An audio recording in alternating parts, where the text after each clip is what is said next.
ज्ञान चैतन्य प्रसारम्। నమస్కారం మన ధర్మం కార్యక్రమానికి స్వాగతం.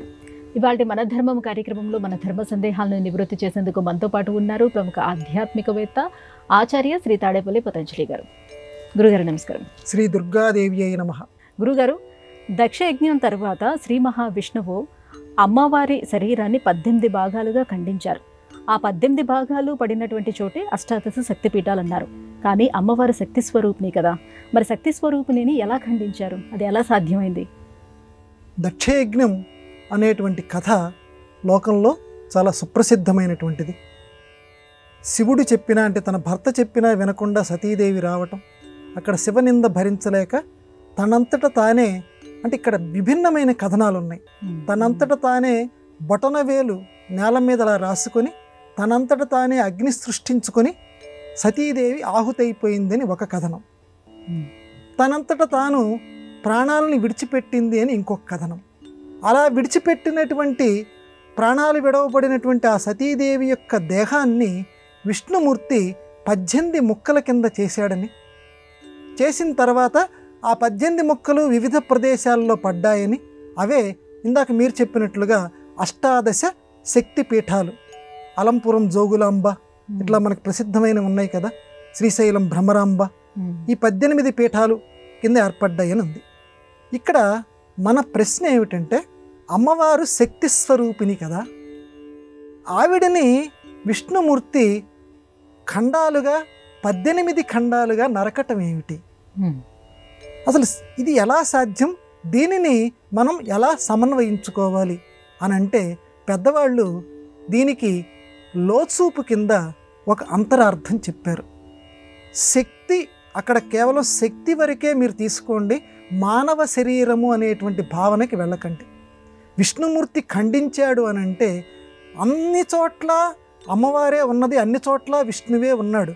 కానీ 18 ప్రదేశాల్లోనూ పరమ పవిత్రమైన ప్రదేశాలు అష్టాదశ శక్తి పీఠాలు అని అంటే అక్కడ అమ్మవారి యొక్క ఉనికిని చాటటం కోసం శక్తిని 18 భాగాల కింద చేశాడు.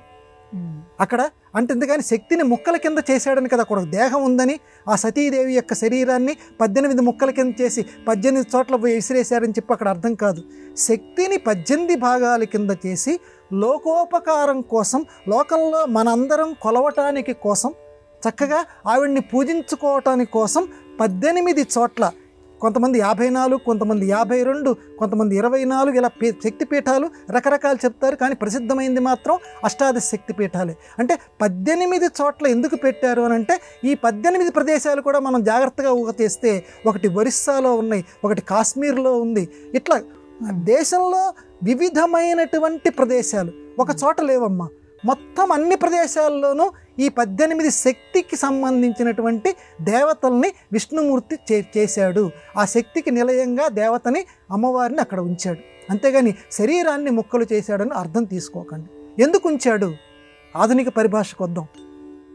వ్యక్తి ఇక్కడితోటే పరిమితం కాకుండా, మన రాష్ట్రంతోటే పరిమితం కాకుండా, అమ్మ ఫలానా రాష్ట్రంలో ఉంది, అమ్మ మధ్యప్రదేశ్లో ఉంది, అమ్మ ఉత్తరప్రదేశ్లో ఉంది, అమ్మ అస్సాంలో ఉంది, ఇట్లా మనిషి తిరగటం వల్ల నాది ఈ దేశము, పవిత్రమైన నా భారతదేశంలో నా దేవత, నా శక్తి అన్ని చోట్ల వ్యాపించి ఉంది.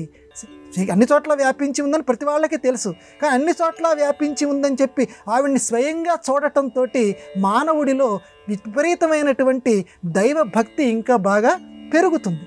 తద్వారా జాతీయ సమైక్యత ఏర్పడుతుంది. అన్ని రకాల ప్రజల్ని అతను కలుసుకుంటాడు. భౌగోళిక వాతావరణం అతనికి బాగా తెలుస్తుంది. తీర్థయాత్ర పేరుతోటి ప్రతి వాళ్ళల్లోనూ ఒక ఐక్య భావన ఏర్పడుతుంది. ఇది దూరదృష్టితోటి మన భారతీయ సనాతన ధర్మం ఏర్పాటు చేసినటువంటి విశిష్టమైనటువంటి ప్రక్రియ. అంతేగాని విష్ణుమూర్తి ఖండాలుగా ఖండించటం, ముక్కల కింద పరేయటం అని కాదు. మరి ముఖం అంటారండి, కొన్ని చోట్ల కాళ్ళు అంటారండి. ఇలా ఎందుకనంటే ముఖము అనేది ఎంత పవిత్రమైనటువంటి ప్రదేశమో ఆ ప్రదేశం అంతటి పవిత్రం, అంతవరకే నువ్వు స్వీకారం చెయ్యి. కళ్ళు అనేది ఎంత ప్రదేశమో ముఖ్యమైనటువంటిదో ఆ ప్రదేశం అంతవరకే స్వీకారం చేయి. లోపలి అర్థాన్ని చూడు. అది అమ్మవారి కళ్ళని కాదు అక్కడ అర్థం, లోపలి అర్థాన్ని తీసుకో ప్రతి దగ్గర. ఈ మాత్రమే నువ్వు తీసుకోగాని మన మామూలు దేహం కింద మాత్రం నువ్వు తీసుకోకు. పైకి మాత్రం ఆధ్యాత్మిక అర్థం అది, లోచూపి అర్థం ఇది. ప్రతి చోట కూడా శక్తిని మనం కొలవాలి అని ఇంకొక మాట కూడా చెప్తాను. తీర్థయాత్రలు చేయటం వల్ల, ఈ అష్టాదశ శక్తి పీఠాలు తిరగటం వల్ల ఫలితం ఏంటంటే మనం ఒక్కరమే కాదు, దేవతలు, యక్షులు, గంధర్వులు ఇలాంటి వాళ్ళందరూ కూడా రాత్రుల పూట ఈ అష్టాదశ శక్తి పీఠాల్లో అమ్మవారి యొక్క సందర్శనం చేస్తూ ఉంటారు. పవిత్రమైనటువంటి ఋషులు హిమాలయ పర్వతాల నుంచి వచ్చి అమ్మవారి యొక్క ఈ క్షేత్రాలని దర్శిస్తూ ఉంటారు. వాళ్ళందరి యొక్క స్పర్శ చేత పునీతమైనటువంటి నేలలవి.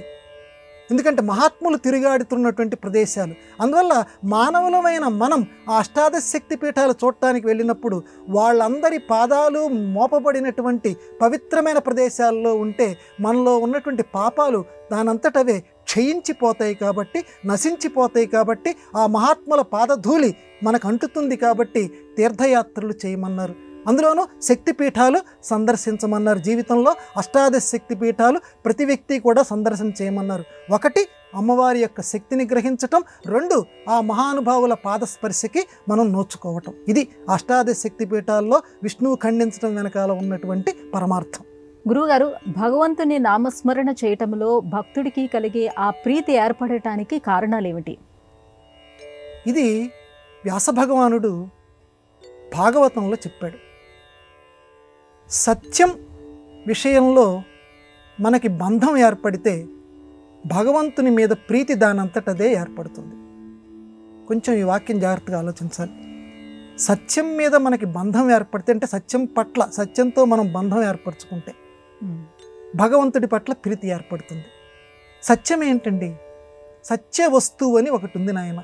సచ్చిదానందము అంటారు కదా, సత్తు చిత్తు ఆనందం. సత్యము అంటే ఏమిటి? శాశ్వతమైనటువంటి దాన్ని సత్యము అంటారు. లోకంలో యదృశ్యం తన్నస్యం. మన కళ్ళకి కనపడేటువంటివన్నీ కూడా ఇప్పుడో కొన్ని సంవత్సరాల తర్వాత అన్నీ కూడా నశించిపోయేవి, మన కళ్ళకు కనపడుతున్నటువంటివి. కానీ శాశ్వతమైనటువంటిది భగవంతుడు. సత్యవస్తువు అంటే భగవంతుడు. సత్యవస్తువు ఆ భగవంతుడి పట్ల మనకి బంధం ఏర్పడితే, బంధం అంటే తాడు తీసుకొని ఒకదాన్ని కట్టేసేస్తే అది ఎక్కడికి కూడా కదలలేదు. ఆ రకంగానే మనం ఈ నశించిపోయేటువంటి ఈ లౌకిక విషయాల పట్ల మనం బంధం ఏర్పరచుకోకుండా శాశ్వతమైనటువంటి పవిత్రమైనటువంటి కార్తీక మాసంలో మనందరం ఆచరించవలసిన, అనుసరించవలసిన గొప్ప సూత్రాన్ని భాగవతం మనకు అందచేస్తోంది. ఆ దామోదరుడు, కార్తీక దామోదరుడు అంటారు. ఆయన పేరు స్మరించుకున్న కర్మబంధాలన్నీ కూడా వాటంతటవే తొలగిపోతాయి అంటారు. అటువంటి బంధాలన్నింటినీ ఎంత గొప్పవాడమ్మా నిజంగా కార్తీక దామోదరుడు. మనకున్న బంధాలు తొలగించుకోవటం కోసం ఆయన బంధితుడయ్యాడు. అంత గొప్ప ప్రేమ ఎవరికి ఉంటుంది? అంత చిన్నతనంలో కోరి కష్టాలు దాకా దేవుడు ఆయన చిన్నతనంలో అమ్మ చేత ఆ రోలుకి బంధింపబడ్డాడు. ఎందుకని?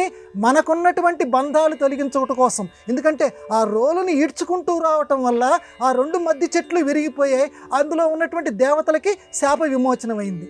అంటే భక్తులకి బంధ విమోచనం కలిగించటానికి, ఈ సంసార బంధ విమోచనం కలిగించటానికి తాను బంధాలు తగిలించుకున్నాడు అమ్మ చేత. కాబట్టి అటువంటి కార్తీక దామోదరుడు, అటువంటి శివుడు యొక్క అర్చన జరిగేటువంటి ఈ పవిత్రమైన కార్తీక మాసంలో మనం ఆ బంధం పట్ల గనక మనం బంధాన్ని ఏర్పరచుకుంటే, అంటే ఆ సత్యవస్తువు పట్ల, ఆ శాశ్వతుడైన భగవంతుని పట్ల మనం బంధాన్ని ఏర్పరచుకుంటే ప్రీతి ఏర్పడుతుంది. ఇలా తలుచుకున్నాం అనుకోండి, ఇందాక నేను చెప్పినట్లుగా, అరే మన కోసం స్వామి ఇలా చేశాడా, అర్రే ఎంత నల్లనయ్యా అండి, ఆ స్వామి గురించి అదే పనిగా ఆలోచిస్తున్నాం. చక్కగా ఆయన యందు మనకి మన కుమార్తె, మన కొడుకు గురించి, వాళ్ళ చిన్నతనపు చిలిపి చేష్టల గురించి ఆలోచన చేస్తూ ఉంటే మనకి ఎంత ఆనందం కలుగుతుంది. ఒక్కసారి వాడిని ఎత్తుకుంటే ఆ స్పర్శకి మనం ఎంత పులకరించిపోతాం. స్వామి అదిగో చిన్నతనంలో నడయాడాడు, చక్కగా ఎంత బాగున్నాడు అని ఆ స్వామిని గురించి ఆ బంధం తగిలిన తర్వాత, బంధమైన ఏర్పరచుకున్న తర్వాత ప్రీతి ఏర్పడుతుంది. ఇది వ్యాస భగవానుడు భాగవతంలో ప్రతిపాదించినటువంటి సత్యం. కాబట్టి ఆ కార్తీక దామోదరుడు ఈ సంసార బంధాలన్నింటినీ తెంచి ప్రతివారిని జ్ఞాన మోక్షగాములుగా చేయుగాక. గురువుగారు, ప్రసిద్ధమైన అన్నమయ్య గీతం జగడపు జనవుల జాజర, ఈ గీతంలో జాజర అంటే అర్థం ఏమిటి? జగడపు చనవుల జాజర సగినల మంచపు జాజరా అని చెప్పి ఇది చాలా ప్రసిద్ధమైనటువంటి గీతం. ఇక్కడ అన్నమయ్య యొక్క మధుర భక్తి మనకు కనపడుతుంది. భక్తి వేరు, మధుర భక్తి వేరు. భక్తి అనంటే భగవంతుడి పట్ల మనకు ఉండేటువంటి ఇందాక మనం చెప్పుకున్నటువంటి ఒక ప్రీతి భావం, ఇది భక్తి. అట్లా కాకుండా మధుర భక్తి అంటే భక్తుడే తానే స్వయంగా ఒక నాయికగా మారిపోవటం, స్వామిని తాను ప్రియురాలుగా మారిపోయి స్వామిని ప్రియుడిగా భావించటం, లేదా స్వామిని ఒక గొప్ప నాయకుడి కింద భావించేసేసి ఆయన చుట్టూతో చాలామంది ఉన్నారు అని చెప్పి అనుకుంటూ లోకంలో ఉండేటువంటి బంధాలు ఏవైతే ఉన్నాయో అవన్నీ స్వామికి కలిగించటం, ఆ పారవస్యంలో మునిగిపోవటం. నా స్వామి నృత్యం చేస్తున్నాడు, నా స్వామి వీళ్ళతో ఆడుకుంటున్నాడు అని పొంగిపోవటం. అన్నమయ్య అటువంటి దర్శనం చేశాడు. అంటే తాను ఎవరినైతే ఆరాధిస్తున్నాడో ఆ నందక రూపధారి అయినటువంటి అన్నమయ్య ఖడ్గమే కదమ్మా, స్వామివారి యొక్క నందకమే అన్నమయ్యగా మారాడు. కాబట్టి మనల్ని ఉద్ధరించడానికి 32,000 కీర్తనలు రాశాడు ఆ మహానుభావుడు.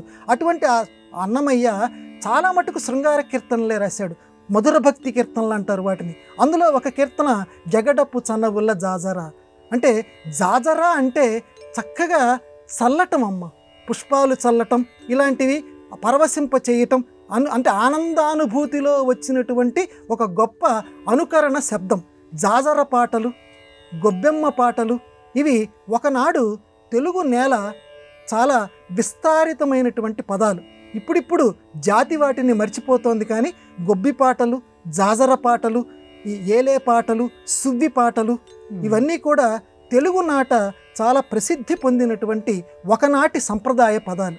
ఆ సంప్రదాయ పదాలని తన కీర్తనలన్నింటిలోనూ ఎక్కడో చోట సువ్వి సువ్వి సువ్వాలమ్మ ఇట్లా సువ్వి పాటలు రాశాడు. అలాగే జాజర పాటలు రాశాడు. అంటే ఆ జాజర అనేటువంటి పదాన్ని ప్రతి పాదం చివర పెడతాడు, పెట్టేసేసి చక్కగా ఆ జాజర పదం ఇదని చెప్పి మనకి తెలియకుండానే ఆ మహానుభావుడు తెలియచేస్తాడు. కాబట్టి జగడప్పు చన్నవుల జాజర సగినల్ల మంచపు జాజర. నాయకుడు చుట్టూతా నాయకులందరూ చేరారు. చేరిన తర్వాత జగడప్పు చనవుల అంటే జగడము అంటే తగువు, జగడప్పు చనవులు అంటే ప్రీతిపూర్వకంగా తగాదా. పిల్లలతోటి తల్లిదండ్రులు ఒక్కోసారి కావాలని చెప్పి పోట్లాట పెట్టుకుంటారు. అది నిజమైనటువంటి పోట్లాట కాదు, అది నిజమైన పోట్లాట కాదని ఎదుట పోట్లాడుతున్న వాళ్ళకి తెలుసు, యువతల వాళ్ళకి తెలుసు.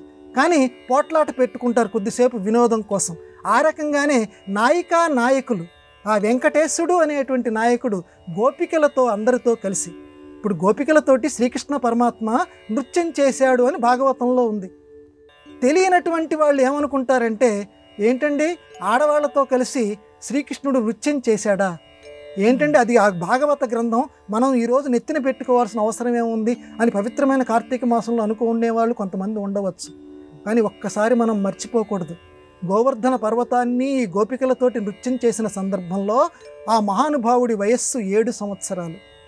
వ్యాస భగవానుడు రాశాడు, 7 సంవత్సరాల బాలుడు. అటువంటి బాలుడు అందరికీ ఆనందం కలిగించటం కోసం ఆ 16,000 మంది గోపికలతోటి నృత్యం చేశాడు. ఎటువంటి చండాలపు భావన అసలు రానే రాకూడదు మనకి. 7 సంవత్సరాల అబ్బాయి వాళ్ళతో నృత్యం చేశాడు. ఆ 7 సంవత్సరాల అతను కూడా ఒక్కొక్క గోపికకి ఒక్కొక్క కృష్ణుడు. అంగనామంతరే కృష్ణ అంటాడు.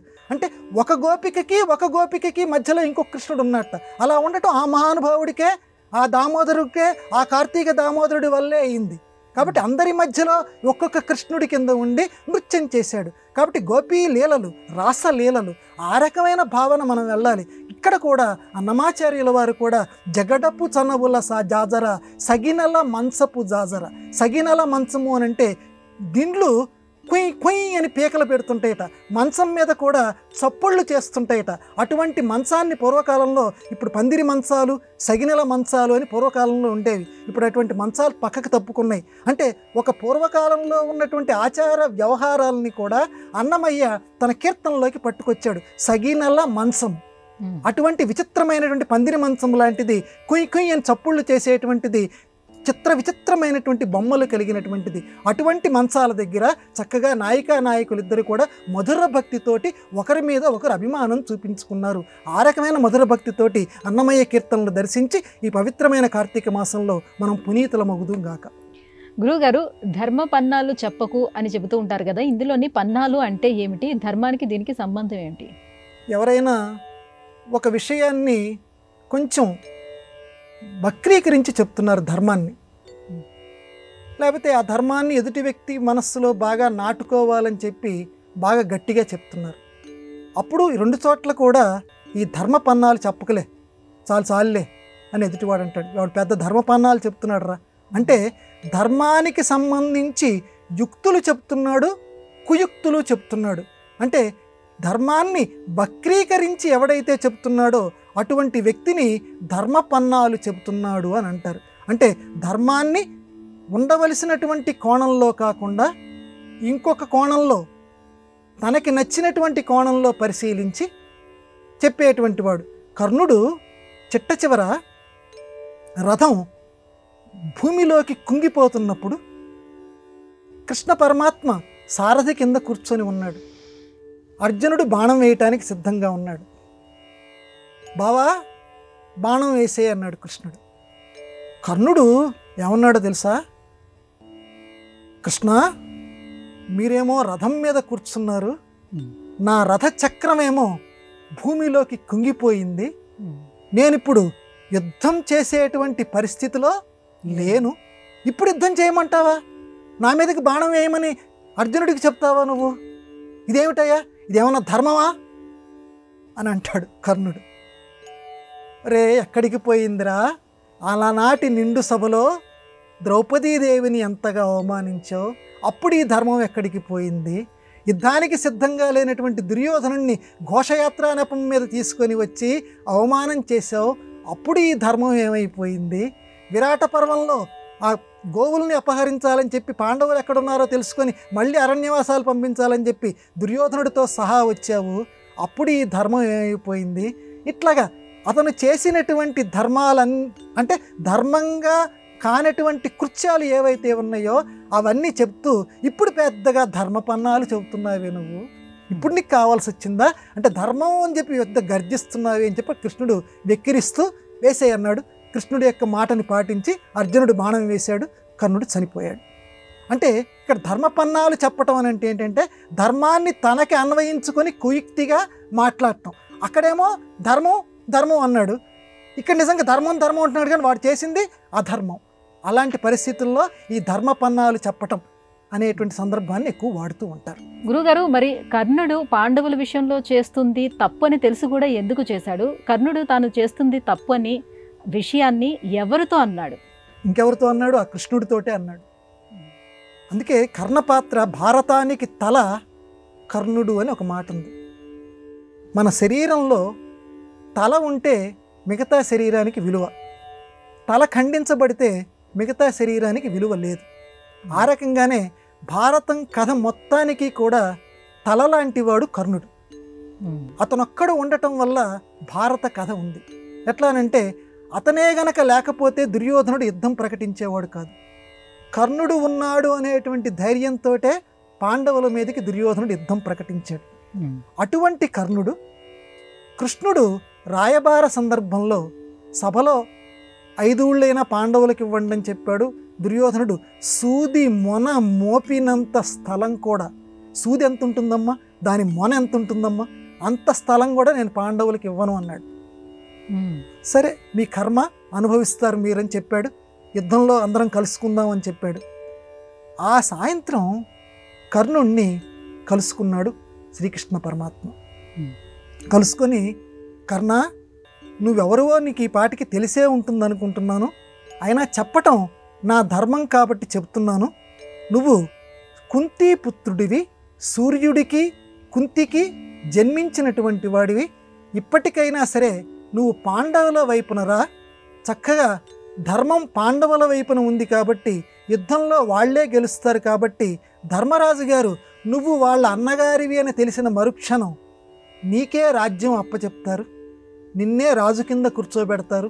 ఈ సమస్త సామ్రాజ్యాన్ని నువ్వే పరిపాలిద్దువు గాని పాండవుల వైపు రావయ్యా, నువ్వు సూర్యపుత్రుడివి, కుంతీదేవి కుమారుడివి అని చెప్తాడు. అప్పుడు కర్ణుడు ఈ విషయం నాకు సూర్యుడు ఇదివరకే చెప్పాడు, కృష్ణుడికి చెప్తాడు. నాకు తెలుసు కృష్ణ, నీ ఆహ్వానానికి ధన్యవాదాలు అని చెప్తూ అసలైన కర్ణుడు బయటపడతాడమ్మా. భారతంలో చదువుతుంటే మనకు ఒళ్ళు జల్లుమంటుంది. కృష్ణ, ధర్మం వాళ్ళ వైపున ఉందని నాకు తెలుసు. మరి ఇదే కర్ణుడు సభలో ఏమన్నాడు? అధర్మంగా ఎన్ని మాటలు మాట్లాడాడు, ద్రౌపదిని ఎంత అవమానించాడు, ద్రౌపది యొక్క వస్త్రాపహరణం చేయమని చెప్పింది కూడా కర్ణుడే, దుష్టమైన ఆలోచనలు ఇచ్చినటువంటి వాడు కూడా కర్ణుడే. కానీ ఇక్కడ ఏమంటున్నాడు? నాకు అన్నీ తెలుసు, కానీ దుర్యోధనుడి మీద ఉన్న ప్రేమ వల్ల నేను ఆ దుష్టకృత్యాలన్నీ చేశాను, చేస్తాను, చేస్తుంటాను. కానీ ధర్మం పాండవుల వైపున ఉందని తెలుసు. ధర్మాత్ముడు అయినటువంటి నువ్వున్నావు కాబట్టి పాండవులకే విజయం లభిస్తుందని నాకు తెలుసు. ధర్మాత్ముడైనటువంటి ధర్మరాజే రాజ్యాన్ని పరిపాలించడానికి అర్హుడు, వాళ్లే గెలుస్తారయ్యా. ఇన్ని మాటలు చెప్తాడమ్మా. వాళ్లే గెలుస్తారు, ఆ విషయం కూడా నాకు తెలుసు. కానీ నేను మిత్రధర్మం వల్ల సుయోధనుడి పక్కనే ఉంటాను. అందువల్ల నన్ను ఈ విషయం మాత్రం దయచేసి బహిరంగపరచవద్దు.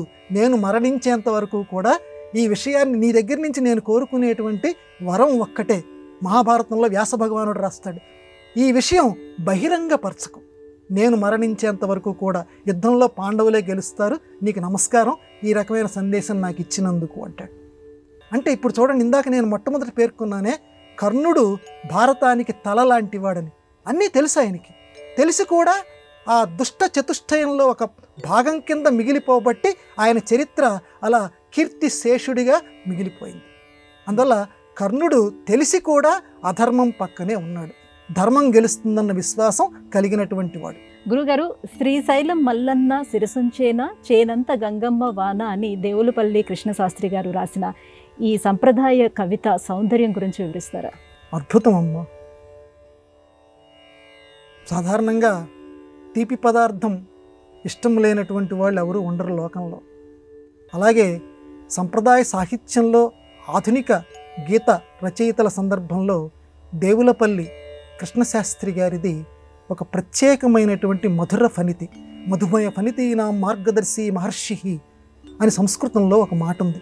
అంటే మధుమయ ఫణితి నాం, చక్కటి రుచి కొల్పేటువంటి మార్గాలు వేసినటువంటి వాడు వాల్మీకి మహర్షి, ఆయనకి నమస్కారము అని ఇందాక నేను చదివిన వాక్యానికి అర్థం.